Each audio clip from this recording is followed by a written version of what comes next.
नमस्कार। Breaking facts में आप सभी का हार्दिक स्वागत, अभिनंदन। आज के इस वीडियो का टाइटल है ऑपरेशन सिंदूर के बाद घबराया पाकिस्तान।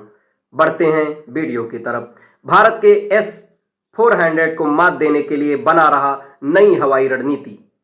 दक्षिण एशिया में हवाई शक्ति और एयर डिफेंस सिस्टम का महत्व पिछले कुछ वर्षों में तेजी से बढ़ा है। भारत द्वारा रूस से प्राप्त S-400 एयर डिफेंस सिस्टम ने इस क्षेत्र की सामरिक संतुलन को काफी हद तक बदल दिया है। विशेष रूप से ऑपरेशन सिंदूर के दौरान भारत के एयर डिफेंस नेटवर्क की प्रभावशीलता ने पाकिस्तान को अपनी हवाई रणनीति पर फिर से विचार करने के लिए मजबूर कर दिया। अब पाकिस्तान पारंपरिक तरीके से हवाई हमले करने के बजाय एक नई असममित हवाई रणनीति पर काम कर रहा है, जिसका उद्देश्य सीधे टकराव के बजाय भारतीय एयर डिफेंस को भ्रमित करना, ओवरलोड करना और उसके कमजोर बिंदुओं को तलाशना है। S-400 ने कैसे बदला रणनीतिक समीकरण?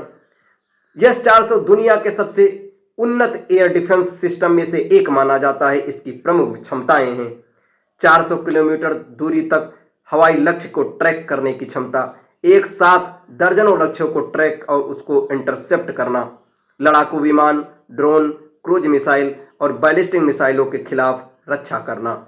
भारत ने इस सिस्टम को अपने बहुस्तरीय एयर डिफेंस नेटवर्क के साथ जोड़ दिया है। इसका मतलब है कि किसी भी पारंपरिक एयर स्ट्राइक को भारतीय सीमा तक पहुंचना पहले से कहीं ज्यादा कठिन हो गया है। पाकिस्तान की नई असममित हवाई रणनीति।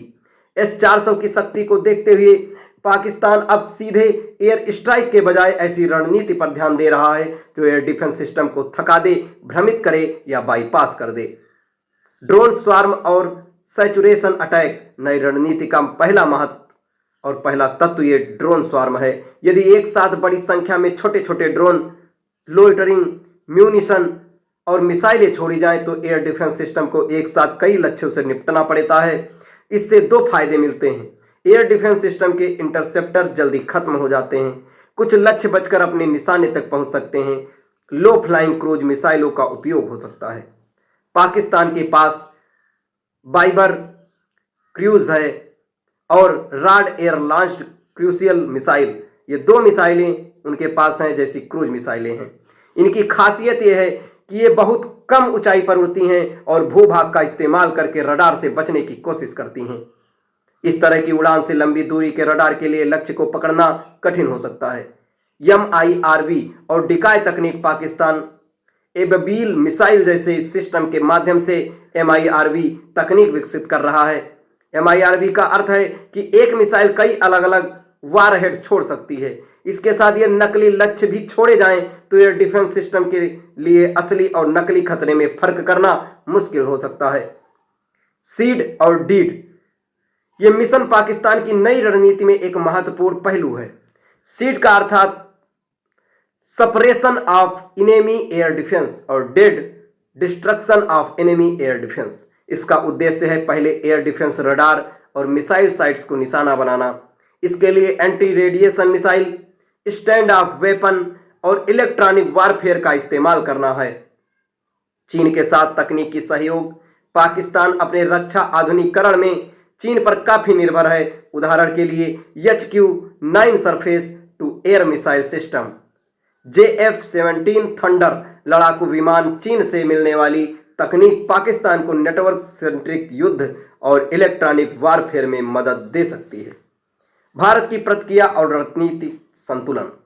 हालांकि पाकिस्तान नई रणनीतियों पर काम कर रहा है, लेकिन भारत भी अपने एयर डिफेंस नेटवर्क को लगातार मजबूत कर रहा है। S-400 के अलावा भारत के पास स्वदेशी Akash missile system, ballistic missile defence, उन्नत रडार और AWACS नेटवर्क, इन सभी को एकीकृत कमांड सिस्टम से जोड़ा गया है, जिससे प्रतिक्रिया समय कम हो सकता है।